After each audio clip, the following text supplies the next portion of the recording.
सुशांत सिंह की जमीन चंद्रमा पे थी, उसका पैसा बेकार चला गया। अब ये तुम क्यों सोच रहे हो कि ये जो तुम कर रहे हो ये आम आदमी के बस की बात नहीं, और अगले सैटरडे को तुम मर जाओगे। इसलिए मृत्यु को भी समाधि कहा जाता है। मन के हारे हार और मन के जीते जीत। तुम्हारी बीवी जो है आज शाम को किसी से फोन पे बात करके बड़ा हंसती है, बोले भाई हंसने दे, मुझे कुछ मत बता, और कंट्रोल करने की कोशिश की तो पागल हो जाओगे।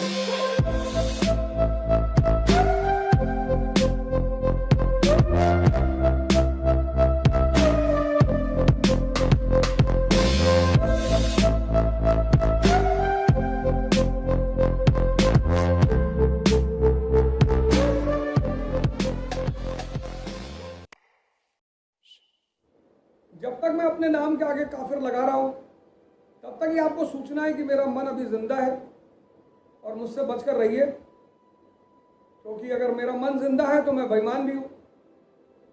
वो तो जिसका भी मन जिंदा है, जहां मन है वहां आदमी दुनियावी है। इसीलिए तो इंसान का कोई भरोसा नहीं, क्योंकि उसका मन है, वो कब बदल जाए। भाई आप 2 करोड़ रुपए लेकर आए अपने घर, आपने अपनी नौकरानी से कहा, नौकर से कहा कि यार 2 करोड़ रुपए है बैग में, और वो लोग 15-20 साल से आपके घर पे काम कर रहे हैं। आपके पैंट के जेब से 5,000 रुपये निकाल के दे दिया कि साहब आपका 5,000 रुपये पड़ा था, आपका मोबाइल वापस कर दिया, आपकी घड़ी वापस कर दी। आप बोला आप बड़ा ईमानदार हैं लोग। जी बिल्कुल, लेकिन 2 करोड़ उन्होंने देखा नहीं है। मन तो देखने पे बदलता है ना, बुद्ध का मन देखने पे बदला, सुन के थोड़ी बदला। इसीलिए तो हिंदुस्तान में फिलॉसफी को दर्शन कहते हैं। जब देख कर बदले, तुम देखते ही नहीं हो, तुम देखना चाहते नहीं हो, तुम तो मन को कहीं और उलझाए हुए हो। बुद्ध पढ़कर नहीं बदले, देखकर। इसलिए जब कोई कहता है मैं बेईमानी नहीं करता, मैं जाओ यार, उल्टी सीधी बातें मत करो, हट जाओ यहां से।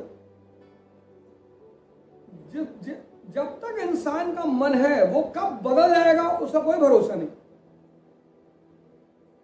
और आपने 2 करोड़ रुपए सामने रख दिया और आपकी नौकरानी के मन में विचार आ गया और बहुत स्ट्रांग आ गया कि अगर साहब के खाने में जहर लगा दे, सब मर जाए, तो हमारी बाकी की जिंदगी अच्छी हो जाएगी।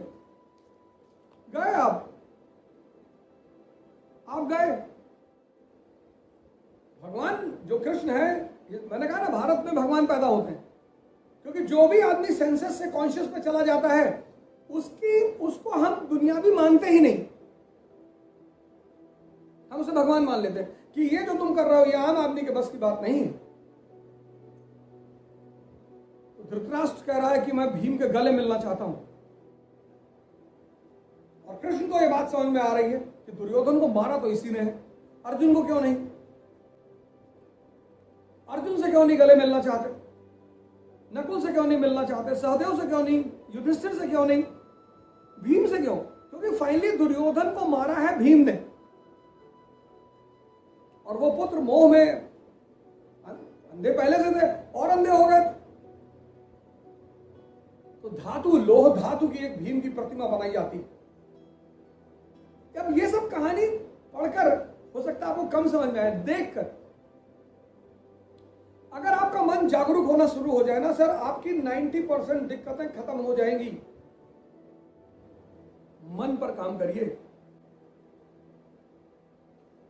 और कलाम साहब की किताब है, मैं तो कहूंगा आप सभी मंगा लें उसे और पढ़ें, इग्नाइटेड माइंड्स।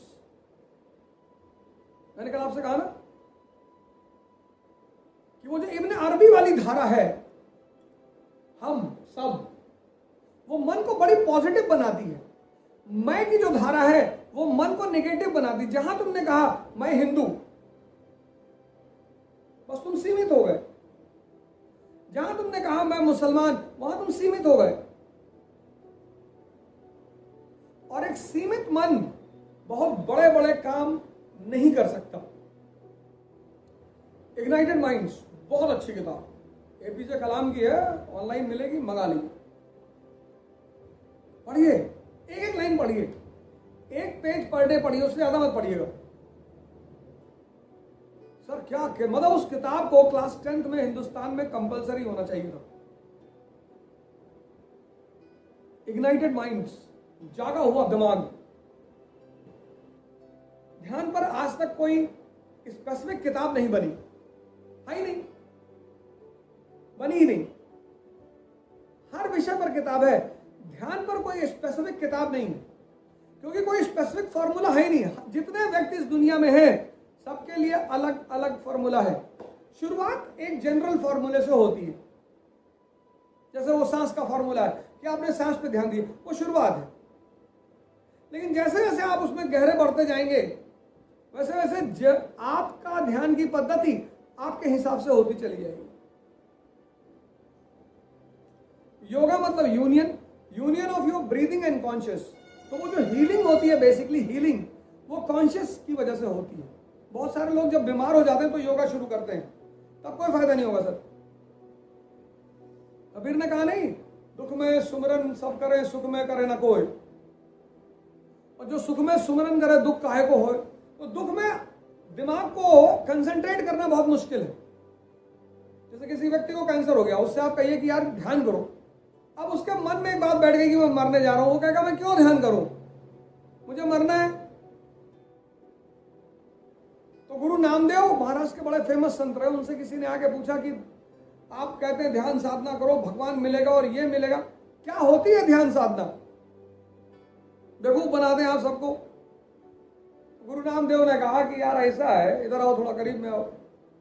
आया तो उन्होंने उसका फोरहेड देखा, बोले यार तुमको बताने से भी कोई फायदा नहीं है, आज सैटरडे है और अगले सैटरडे को तुम मर जाओगे।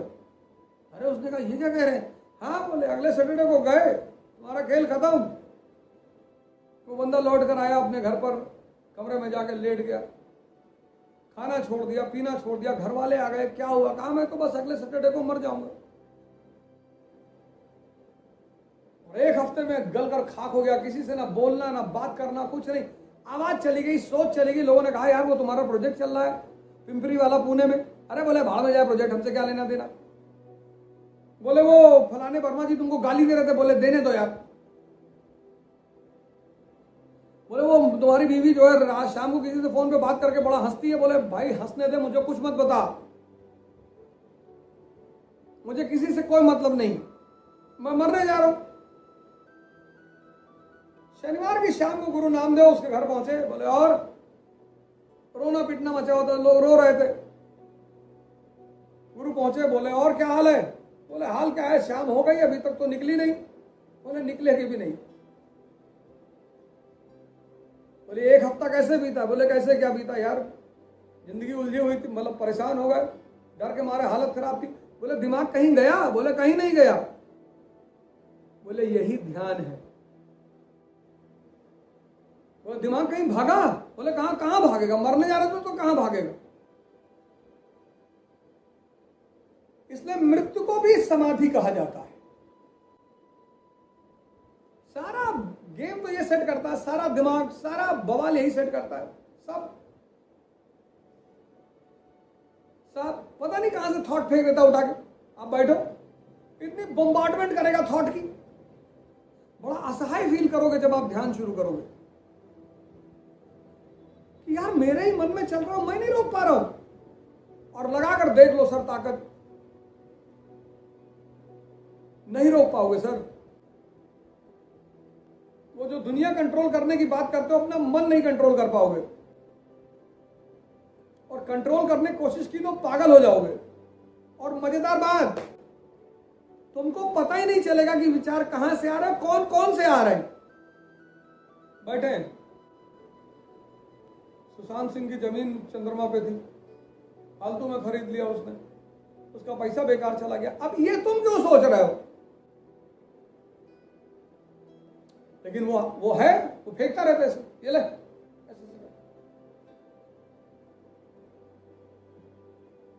तुम बाहर के इंसान की बड़बड़ाहट बंद करवा सकते हो अंदर।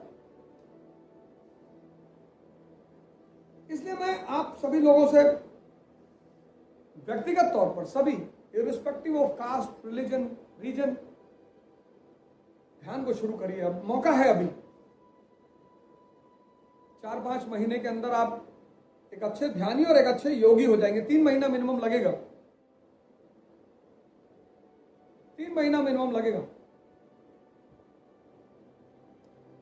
ऐसी तो कोई किताब है नहीं जो ध्यान पर किताब हो, मैं आपको बता सकूं कि ये किताब है।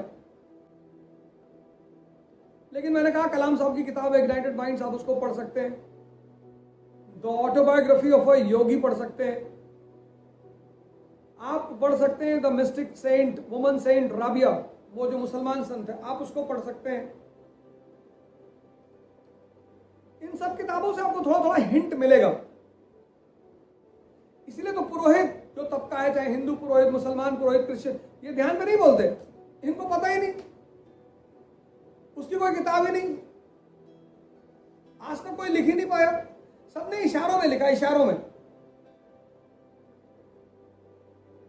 तो चूंकि ध्यान एक मिस्टिसिज्म का सब्जेक्ट है, तो पुरोहित उस चीज का बड़ा फायदा उठाते हैं, एक स्टेबिलिटी देते हैं इंसान को, स्वर्ग है और ऐसा ऐसा करोगे तो स्वर्ग पहुंच जाओगे, एक कंफर्मिटी देते हैं।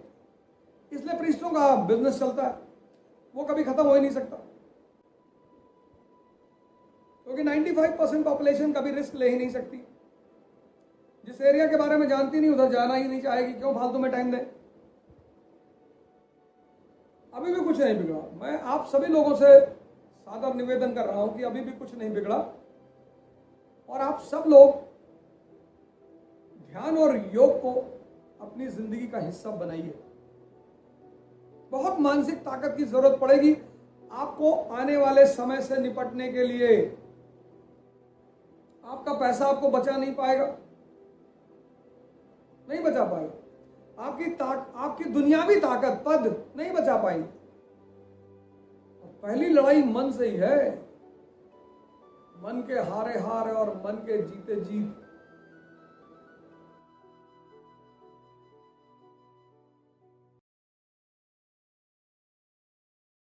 हमारे कानपुर में है इकरा आईएएस बाय ओझा सर, जो आईएएस और पीसीएस की प्रेपरेशन के लिए लाए हैं बेस्ट फैकल्टीज फ्रॉम दिल्ली। तो अब मतलब वो सारे के सारे लोग जो कि आईएएस और पीसीएस की प्रेपरेशन के लिए दिल्ली जाने की सोच रहे हैं ना, तो अब उन्हें दिल्ली जाने की बिल्कुल जरूरत नहीं है, क्योंकि ओझा सर की देखरेख में इकरा आईएएस लाए हैं new offline batches for UPSC IAS PCS के बाद join NCERT basics and GS pre का मेंस फाउंडेशन बैच सिर्फ और सिर्फ इकरा आईएएस, वो भी 9 नंबर क्रॉसिंग हमारे शारदा नगर कानपुर में है।